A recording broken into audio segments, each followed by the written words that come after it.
इंतजार खत्म हुआ। वित्त मंत्री निर्मला सीतारमण ने साल 2026-27 के लिए देश का बजट पेश कर दिया है। चलिए मिलकर समझते हैं कि इस बजट में क्या है खास, कौन सी बड़ी घोषणाएं हुई और ये आंकड़े हमारे लिए क्या मायने रखते हैं। अच्छा, तो सबसे पहले उस एक नंबर की बात करते हैं जो सबसे जरूरी है, यानी बजट का टोटल साइज। और ये रकम जरा ध्यान से सुनिए, 53,47,000 करोड़ रुपए है। जी हाँ, इतना बड़ा है यह आंकड़ा। और यही वो नंबर है जो आने वाले पूरे साल देश की आर्थिक दिशा तय करने वाला है। वैसे एक बड़ी मजेदार बात है, हम सब इसे बजट बजट कहते रहते हैं, पर क्या हम जानते हैं कि हमारे संविधान में बजट शब्द का जिक्र तक नहीं है। जी बिल्कुल, संविधान के अनुच्छेद 112 में इसे एनुअल फाइनेंशियल स्टेटमेंट या वार्षिक वित्तीय विवरण कहा गया है। मतलब ये सरकार की कमाई और खर्च का सालाना हिसाब किताब है।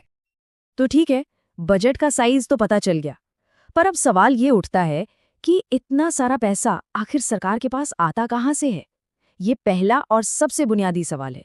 चलिए इसी को समझते हैं। इसको समझने का सबसे अच्छा तरीका है कि हम मान लें कि सरकार के पास 1 रुपये आया है, तो उस 1 रुपये में से सबसे बड़ा हिस्सा यानी करीब 24 पैसे उधार या देनदारियों से आता है। उसके ठीक बाद 21 पैसे आते हैं इनकम टैक्स से और फिर 18 पैसे आते हैं कंपनियों पर लगने वाले कॉर्पोरेशन टैक्स से। मतलब उधारी सबसे बड़ा सोर्स है। ठीक है, पैसा कहाँ से आया ये तो हमने देख लिया। अब सिक्के का दूसरा पहलू देखते हैं, यानी ये पैसा जाता कहाँ है, सरकार इसे खर्च कहाँ कहाँ करती है। तो अगर सरकार 1 रुपया खर्च करती है तो उसमें से सबसे ज्यादा यानी 22 पैसे सीधे राज्यों को उनके टैक्स के हिस्से के तौर पर चले जाते हैं। और यहाँ एक बहुत दिलचस्प बात है, दूसरा सबसे बड़ा खर्चा जो कि 20 पैसे का है, वो सिर्फ पुराने कर्जों का ब्याज चुकाने में जाता है।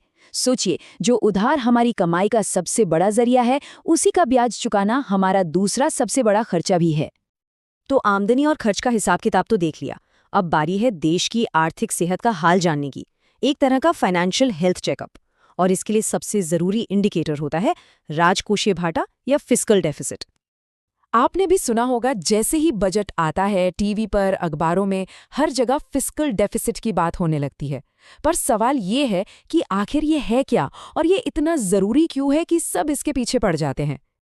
चलिए बिल्कुल आसान भाषा में समझते हैं। मान लीजिए आपकी कमाई 100 रुपए है और आपका खर्चा 110 रुपए।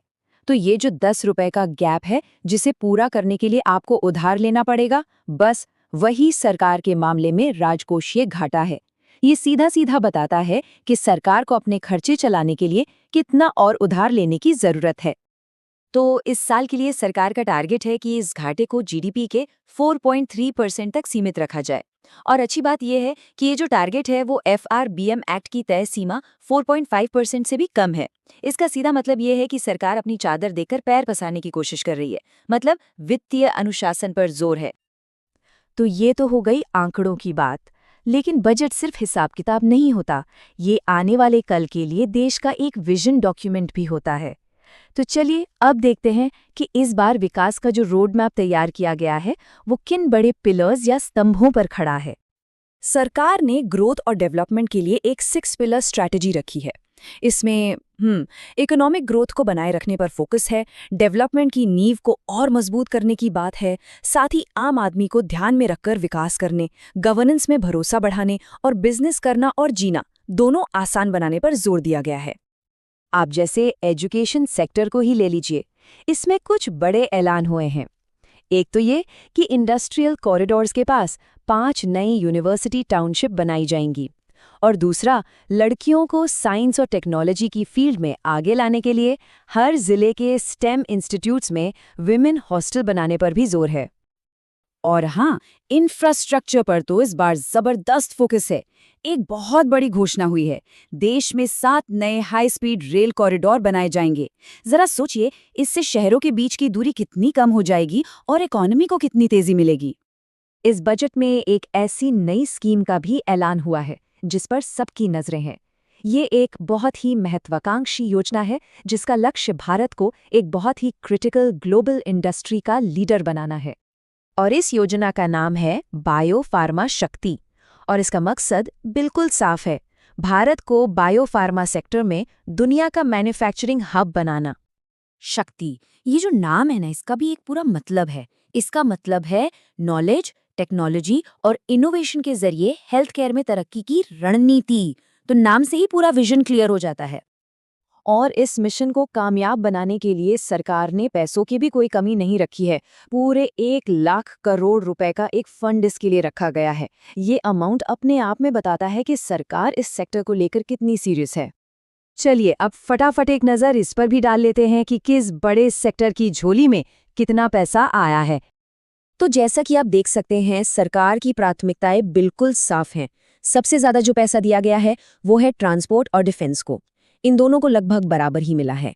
और इनके बाद नंबर आता है रूरल डेवलपमेंट और होम अफेयर्स का। तो ये था बजट का पूरा लेखा जोखा। पर इन सब आंकड़ों और घोषणाओं के बाद असली और सबसे बड़ा सवाल तो यही है कि आने वाले समय में ये योजनाएं जमीन पर कितनी उतरेंगी और ये बजट देश को विकास के किस रास्ते पर आगे ले जाएगा, ये तो खैर वक्त ही बताएगा।